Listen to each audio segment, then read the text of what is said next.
This is the newsroom for Friday, February 28, 2025. We're broadcasting to you on E1, SKAR TV, NTN, and TARZEE TV in Bartica. In the headlines, Vybz Kartel to host exclusive showcase in Guyana ahead of Baderation Concert in May. That's what I deal with. We have spread the love right across. 500 house lots and over 250 agreements of sale to be distributed at Essequibo Housing Drive. Jagdeo encourages citizens to flag shoddy infrastructure works in communities. We have a duty to do that, to go and check it out and fix it. And in sport, our Harpy Eagles batsmen chase consistency, and Milo School football is back from March 8th.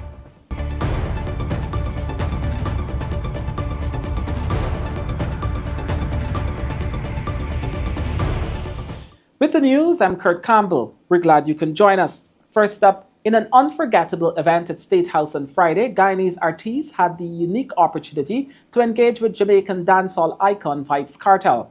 Kartel shared powerful reflections on his personal journey, including his time behind bars, offering encouragement and insights on discipline, forgiveness, and the importance of nurturing talent. Kartel, who is in Guyana for the launch of his Straight Vibes rum, announced that before his highly anticipated Baderation Concert in May 2025, he will return to Guyana for a special showcase.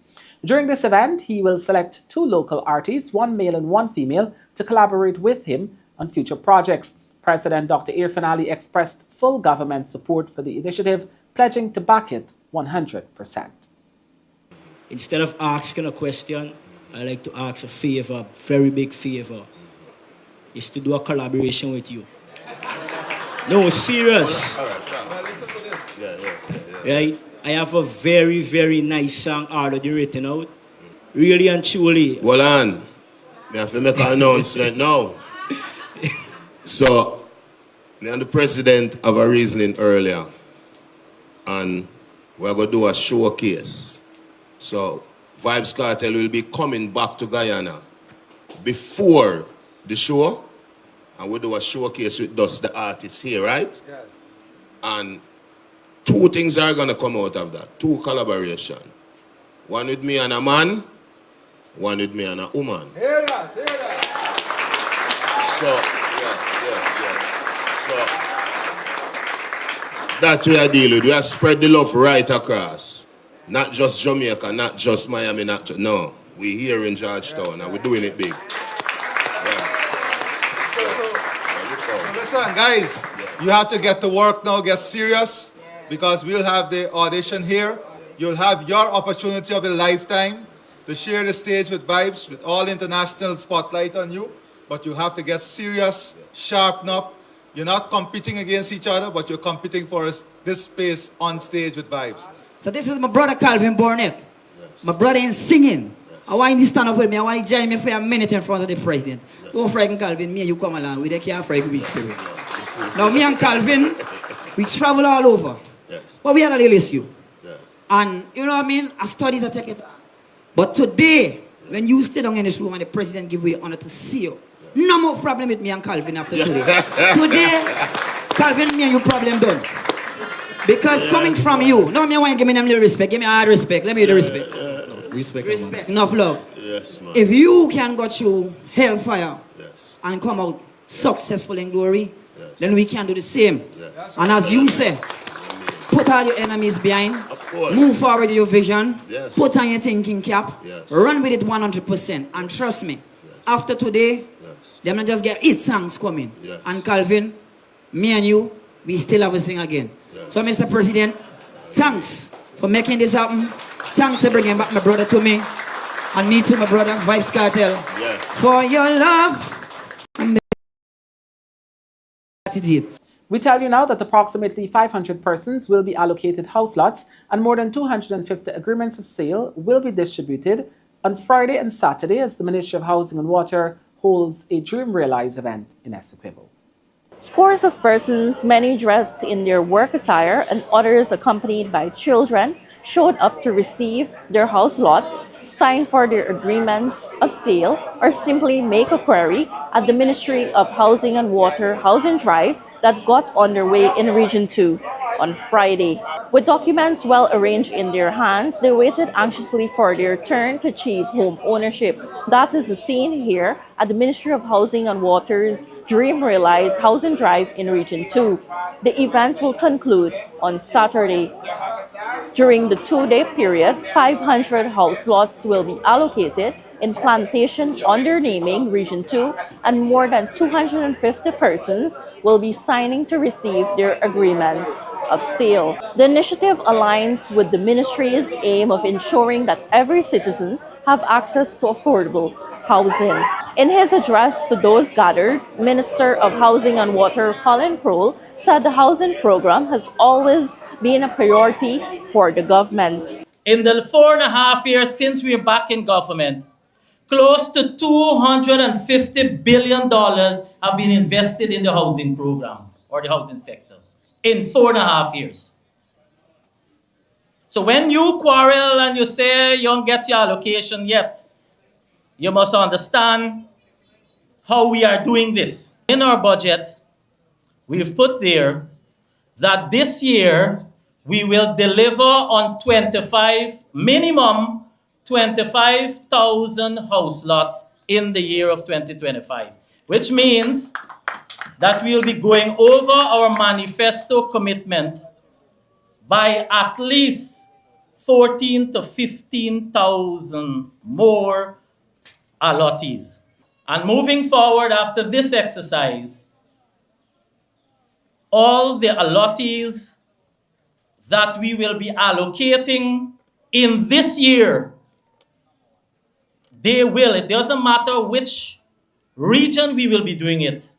All allottees that are being allocated in the year 2025 will be accessing their lot by the end of 2025 across the length and breadth of this country.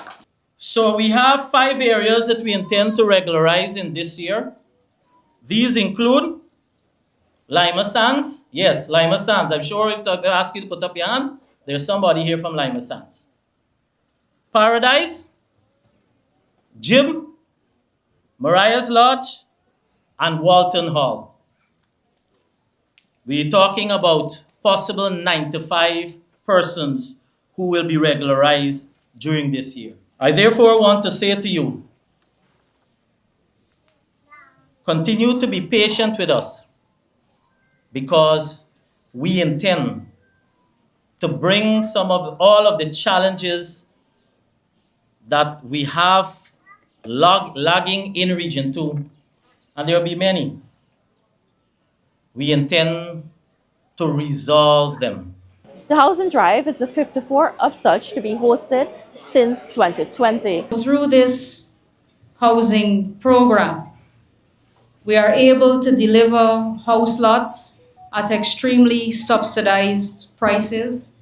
People who come with an allocation letter and leave with their certificate of title or leave with their agreement of sale, who will become homeowners. That is a very important accomplishment in your lives, and it's a very important objective of the government of Guyana. The house lots being allocated in Region 2 ranges from low, middle, and moderate income. Reporting for the newsroom, Sharda Bacchus.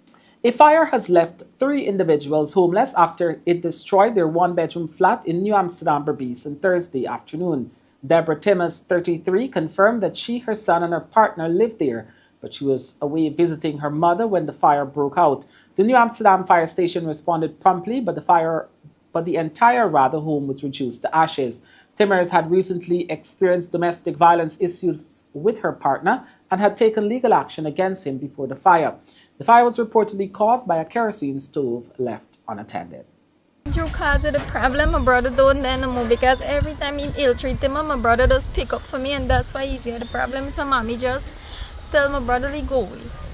So nobody don't here with me. So when he taking advantage, it's me alone. I got to pick up, I got to run all night. If my son come, we know about a birthday, we know about a holiday. He just drink, he start cuss up me, and my son got to pick up himself and run all over. To court this morning.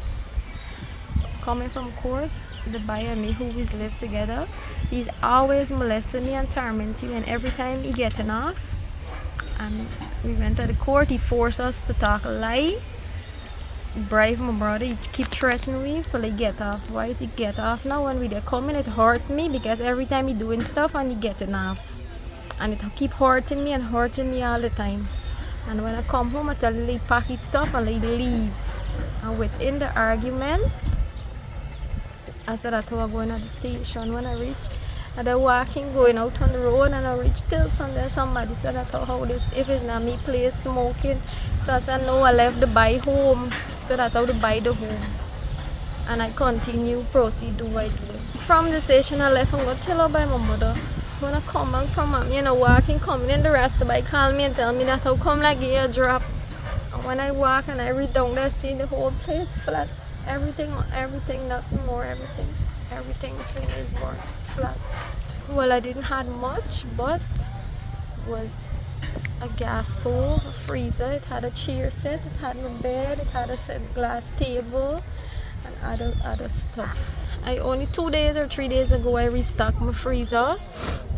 I buy drinks, I buy water, I buy juice, I buy grocery stuff. I make egg ball, eggs, channel, pylori, plantain, pepper, everything. New brand bin, everything.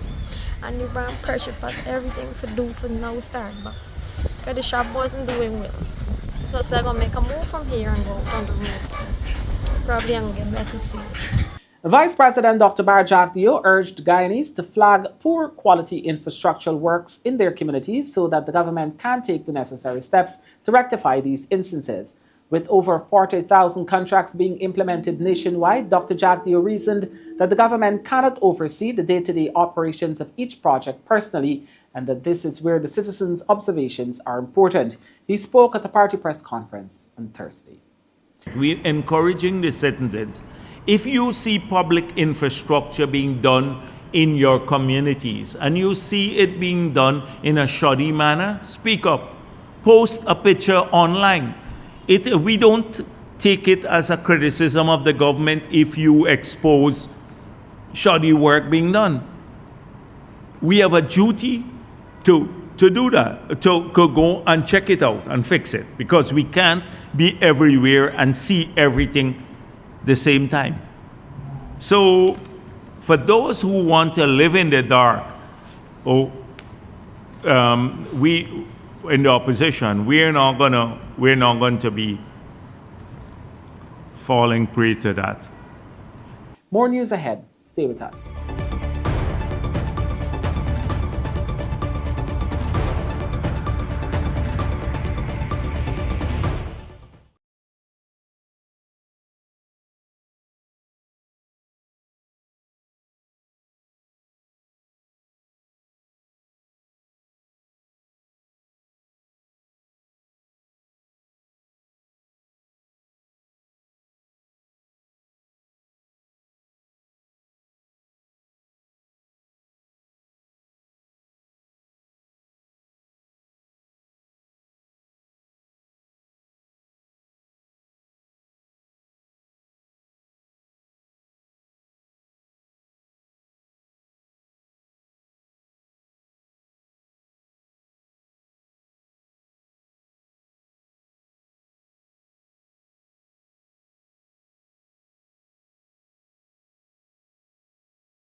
Welcome back. You're watching the newsroom.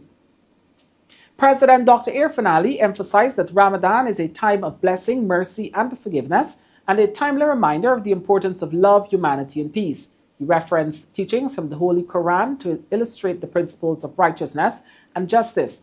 The Guyanese head of state spoke at the opening of the National Ramadan Village, a venture organized to encourage togetherness.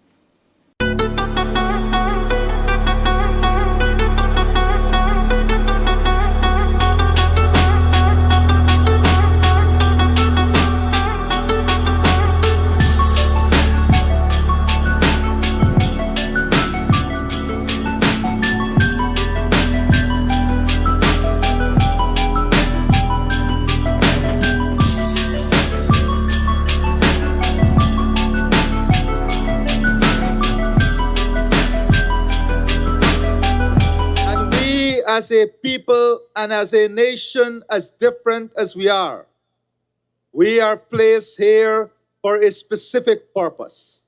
And just maybe that purpose is to demonstrate to a very conflicted world, to a very confrontational world, what harmony, peace, and living together feels like and look like.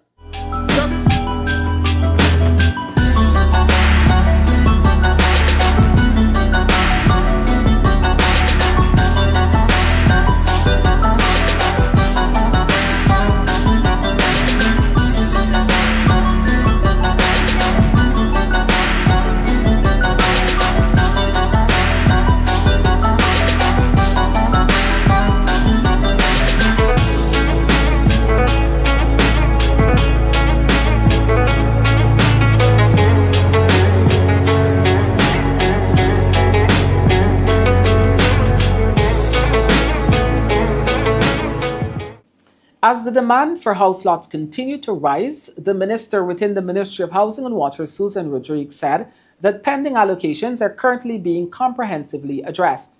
This, she said, is being done in all of the administrative regions except Region 4. Rodriguez made this disclosure on Friday while addressing a dream-realized housing drive in Region 2.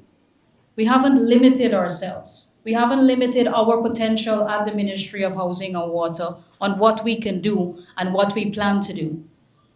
We want to deliver real results, and that's why we have taken a careful examination. They have done a careful examination demand in all of the regions, regions 1 to 10, and we have come up with a plan, led of course by His Excellency.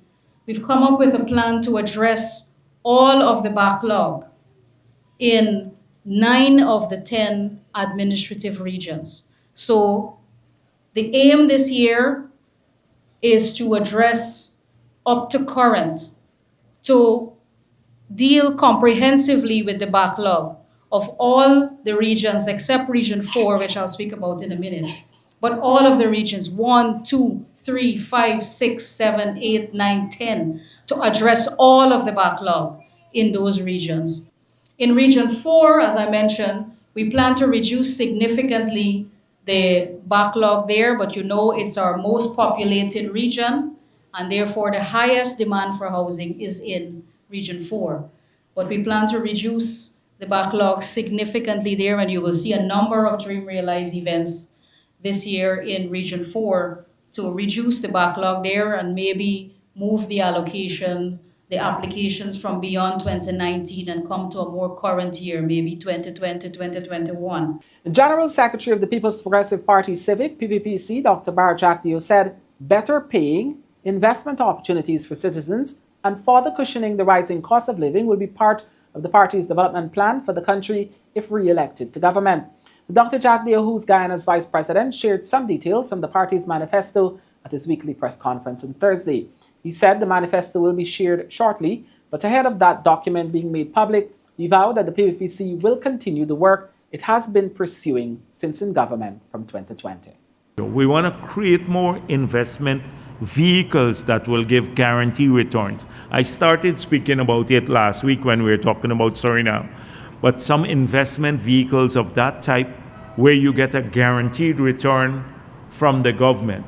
If you put your money there for like, so you can help fund some projects, not because we need the money. We can easily probably even borrow cheaper, but because we want to give people a return on their investment that is far higher than parking their money in the banking system, and they would have a government guarantee, so they don't have to worry about the safety of their money or anybody running away with their money or losing it. A lot of that kind of qualitative issue on life, you know, how we get more people. This issue about domestic violence is a major one. It's something that we've signed on to all the conventions, we've passed all the laws. We have to get hold of that. That and traffic, the deaths from traffic, are two of the biggest things outside of security in people's home from criminal activities. But biggest causes of death now is this traffic, and we've seen whilst like serious crime has come down, but the incidence of domestic violence and extreme ones have, well, not grown, but it's still very prevalent. To support the development of the US $1.5 billion goal project, Oko West in Region 7, Cuyuni Mazaruni, a training program was launched on Friday. The program is a joint venture between GMIN Ventures and the Board of Industrial Training BIT. A total of 200 persons from Bartica and surrounding communities will be trained in key areas to be employed in the Oko West project. The official launch of the GMIN Ventures training program in collaboration with the Board of Industrial Training BIT took place on Friday at the Bartica BIT Training Center here in Region 7. This training program is expected to bring significant developments to the 200 trainees a part of the program in Bartica and surrounding communities in Region 7 to contribute to development of the Oko West Gold Project here in Region 7. During his remarks, the country manager for GMIN Ventures, Bjorn June, highlighted that this training program will equip local communities with the necessary skills to support the Oko West Gold Project. The project, located right here in Region 7, has the potential to significantly transform both the region and Guyana overall.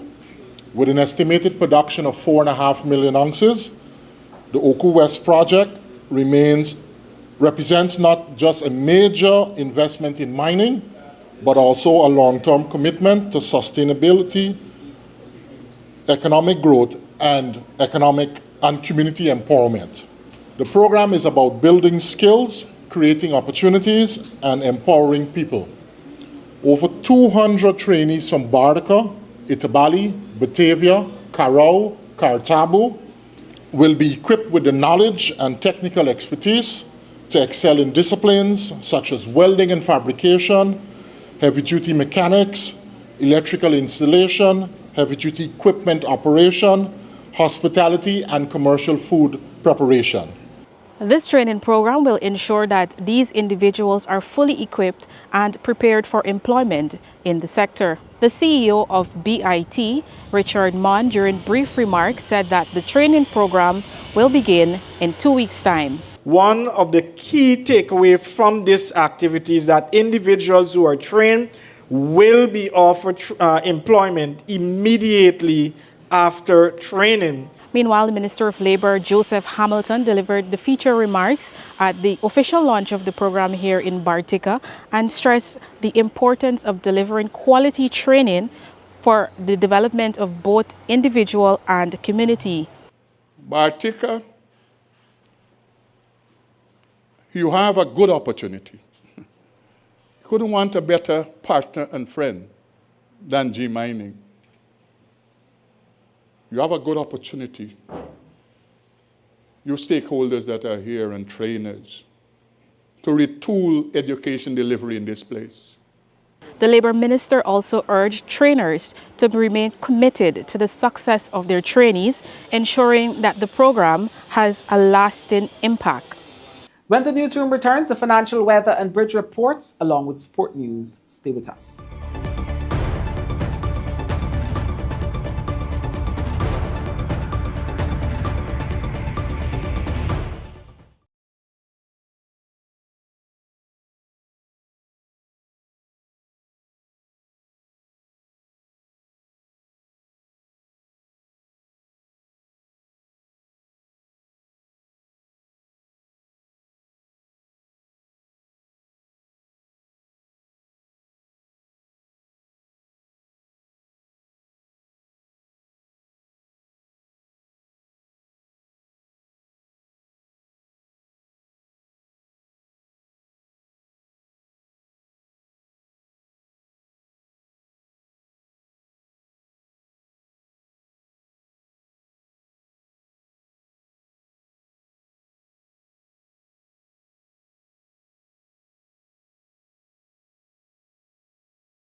Welcome back to the newsroom. Now for a look at what's happening in sport. We're starting off with some cricket news.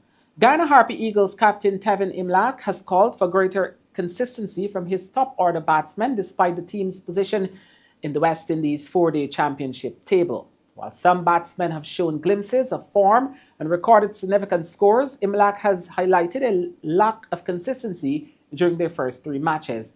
This inconsistency has put the team under pressure at times. Imlach, known for his pursuit of perfection, wants to see his batsmen replicate their best performances more regularly as the tournament progresses, particularly as they aim to defend their title. How you guys are looking to address that as you head to Sabina Park? Yeah, Keem. Yeah, obviously it's a concern for us. We haven't had a mixed start in terms of the batting. Most of the batters would have gotten runs in 1 game or 2 games, but obviously consistency is an important thing for us as a batting group, not only for Guyana cricket but West Indies cricket moving forward. So it definitely is something we need to address. I mean, we would have had conversations after that last game around the batting, as a team. This is just for the guys to understand what they would have done in the previous games and work to improve on that. I have full confidence in the guys. Most of the guys would have gotten hundreds before. It's just consistency is the main concern. And I trust that they'll work on the game and they'll have a plan going into the next few rounds. The 11th edition of the Milo School's Under-18 football tournament, sponsored by Massey through their Nestle Milo brand, is set to commence on March 8 with 24 secondary school teams from across Guyana vying for the coveted title and a $300,000 cash prize. Details in this report. The tournament, coordinated by the Petro organization, was officially launched on Thursday at Massey Distribution's head office. Petra's organization's co-director, Troyman Dunker, expresses excitement highlighting the tournament's popularity within the school communities and indicated that the growing popularity has also meant that they have to do an elimination round. We already have overwhelming indication from schools throughout the country, and so it is definite that we will be doing some elimination games to construct the final 24, that is 24 teams. It will be run on a round-robin knockout basis, and so the 24 teams will be divided into 6 groups of 4. The top 2 teams from each group plus the 4 best third-place teams will advance to the knockout rounds. Those knockout rounds are expected to conclude on May 9th with the final. Massey Distribution CEO Troy Bihari emphasized the company's commitment to youth development through sport. Over the past 10 years, this tournament has become a staple in the football calendar in Guyana. And the youths look forward to this tournament. This tournament actually serves as a stepping stone to highlight the talent and promote the youths for bigger things in football. And I know that many of our national footballers would have come out of this tournament. Hence, this is the opportunity that youths look forward to, and we are happy to bring that to them again this year. The tournament offers significant prizes, with the winning school receiving $300,000 towards a school project of their choice. Second, third, and fourth place schools will receive $200,000, $100,000, and $75,000 respectively, also for school projects. Individual awards will be for the MVP, best goalkeeper, and the highest goal scorer will also be presented, along with an award for the most disciplined school. Church's Academic Foundation are the defending champions. For the newsroom, Akim Green. Guyana Harpy's Eagle captain Tevin Imlach will likely move down the batting order to manage his workload, given his increased wicket-keeping responsibilities. Imlach, who recently impressed on his team debut in Pakistan, believes that moving from this traditional number 3 position is the most practical decision for both himself and the team. The captain's decision comes as he takes on the full-time wicket-keeping role. Since returning from Pakistan, Imlach has recorded scores of 126 not out, 84 and 7 not out. The Harpy Eagles, who recently led West Indies 4-day championship standings, will face Jamaica Scorpions at Sabina Park when the season resumes on March 5. Last year the team did well. And the batting order, what I try to do is have it kind of remain the same and not change it too much, because different batters complement different the other batters. How our team is set up, I won't really go into detail, but it's set up a certain way as to have players in positions that they're more suited for, and it would allow the team to actually score runs more consistently. Obviously, last year I didn't keep because I had a finger injury. Coming back, ideally, it makes sense to go down the order a bit more, so as to give myself a bit of time to relax, especially if you would have been in the field for a while. The first game I played, I batted 5 in the first innings. And the second innings, I just decided, take the responsibility to go 3. Obviously, coming off of 1-something not out, you're confident and you're it's almost like you didn't your innings hasn't really finished, at least in my mind. So there's an opportunity to go out and start again. You would have faced most of the bowlers, so that's the reason for going 3. And we decided as a team in that third game that, again, we wanted to keep a consistent batting lineup and a consistent setup in terms of, what we want to do. Obviously, it is challenging having to keep and bat at 3. So it's something we're discussing, and the next round we'll decide on what direction that goes. But it is a possibility that I might have to go down the order, so as to give not only myself a better chance, but it might be helpful for the team. Obviously, if you're keeping in for a long period and then have to go and bat at 3, if you lose an early wicket, that's going to be challenging. I might be shooting myself in the foot and the team as well. So it's something we're considering, and we'll make a decision on that in the coming week. The Lebanon Intention cricket team recently received a complete set of uniforms and 2 boxes of cricket balls, compliments of GR Builders GY. The donation, according to the president of the East Coast Demerara Club, Randy Kemraj, is most welcome, as it will serve to enhance the game there and give players a sense of identity. GR Builders GY deals in the delivery of sand, stone, loam and crusher run, and land clearing and filling. Its parent company is based in New York. CEO Ravin Hariram presented a quantity of uniforms, which included shirts and pants as well as hats. 2 boxes of white cricket balls were also handed over to the club. The LBI Community Centre Cricket Club President Yuraj Randy Kemraj said the club is grateful for the support. All right, first of all, we'd like to thank GR Builders Guyana for this wonderful contribution to our club. And as they mentioned earlier, it is just the first of many more donations to the LBI Community Centre Cricket Club. First of all, we'd like to thank you guys very much. We appreciate this endeavor, and we look forward to work with you guys in all future endeavors for you guys too, so that we can help to promote your brand, GR Builders Guyana. Kemraj underscored the importance of having partners like GR Builders GY, noting that such support will significantly impact the sport at LBI. Being part of cricket administration and being part of any local clubs, these things go a long way to supporting individuals and the club holistically. So it will contribute, especially we have a few youngsters like Mr. Outar and so on, who are now trying to make a scene on the national stage and so on. So it will make a positive impact on all individuals. CEO of GR Builders GY, Ravin Hariram, was elated to lend support to the club after a friend of his came to him with the idea. Growing up in Guyana, I have the passion for cricket. And my friend Mohammed reached out to me saying that they're looking for a sponsor for LBI Cricket Club. And we are very happy to come along and help them contribute to the clothes and the balls.